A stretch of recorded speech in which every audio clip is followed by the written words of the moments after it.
Some legacies are carved into history with pride, while others are etched in shadows. This is the story of Thomas Blackthorne's, a story of duty, mystery, and loss. A story that begins with a factory and ends with a curse. The cursed legacy of the Blackthorne factory. Thomas Blackthorne was a man consumed by ambition. Over a century ago, in a nameless town cloaked in perpetual mist, he built a factory, a towering edifice of steel and brick that seemed to breathe life into the lifeless. The locals whispered about it even then, a place that never slept, its machines humming and clanking day and night. Thomas called it his life's work, yet no one, not even his family, could articulate what the factory produced. Its purpose was as enigmatic as the man himself. Thomas was a peculiar figure, stoic and solitary, with a stern gaze that could silence a room. He cared for the machines as one might care for a child, tending to their every need but refusing to allow anyone else to touch them. Repairs were forbidden. Replacements were unthinkable. The machines, he insisted, held the key to his family's prosperity. But prosperity came at a price, and Thomas paid it with his soul. When he passed, leaving the factory to his son William, his obsession lingered like a shadow, dark and unrelenting. William was young when he inherited the factory, and with it, an unspoken burden. The rules were clear. The machines must never be tampered with, no matter how they groaned or faltered. The family spoke of a curse, a shadow that hung over them, binding them to the factory's will. It wasn't long before the relentless work began to consume William. The machines, old and stubborn, seemed almost alive, resisting his every effort to keep them running. Yet he dared not defy the legacy. Fear kept him in line, fear of the curse, and of the unknown fate that awaited anyone who broke the rules. Years turned into decades, and the factory claimed another victim.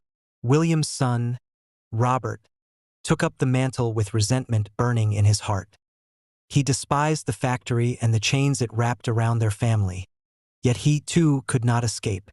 The machines groaned louder with every passing year, their sounds echoing in his nightmares.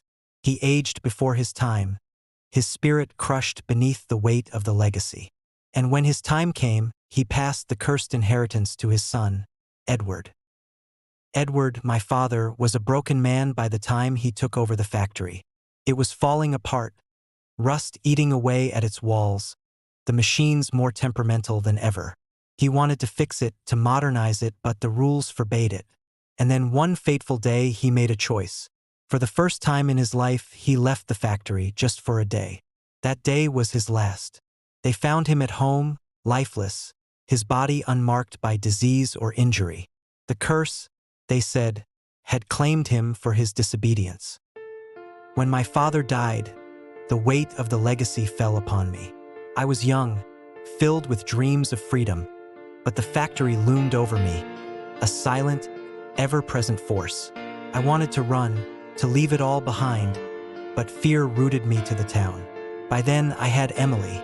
She was my solace, my light in the suffocating darkness. She urged me to believe we could escape, to believe the curse was nothing more than a story. One day, I took her to the factory. I wanted to show her the place that haunted my family, to prove we could defy its power. We laughed in its shadow, daring to hope. And then the machines came to life. Emily's hand was caught, the gears grinding with an almost malicious intent. I fought to free her, but the family appeared, screaming at me to stop. They said breaking the rules would doom us all. I didn't care. I grabbed a hammer and struck the machine, but it was too late. They dragged me away as I watched the love of my life vanish into the heartless machinery. That night, something inside me broke. Rage consumed me, and I returned to the factory with the hammer still in my hand. One by one, I destroyed the machines, their hollow shells collapsing under my fury. When the last one fell, I peered inside, expecting to find gears and mechanisms. Instead, I found nothing. The machines were empty, lifeless. There had never been a purpose, never been a product. The factory was a facade, a prison of fear and lies crafted by Thomas Blackthorne. As I stood amidst the ruins, The ground trembled, and the factory walls began to crumble. Relief washed over me. I thought it was over, but then I felt it. A cold, skeletal hand on my shoulder. A whisper brushed against my ear, chilling me to the bone. "It's not over," it said. The factory collapsed, but its shadow remained.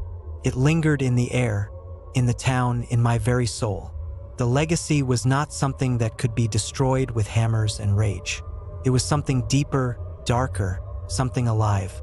And though I tried to leave, to escape the cursed lineage of the Blackthorns, I knew it was only a matter of time before the factory called me back. Some legacies do not end. They persist, waiting in silence, biding their time for the next victim. Do you believe in curses? Or are they just stories we tell ourselves to explain the unexplainable?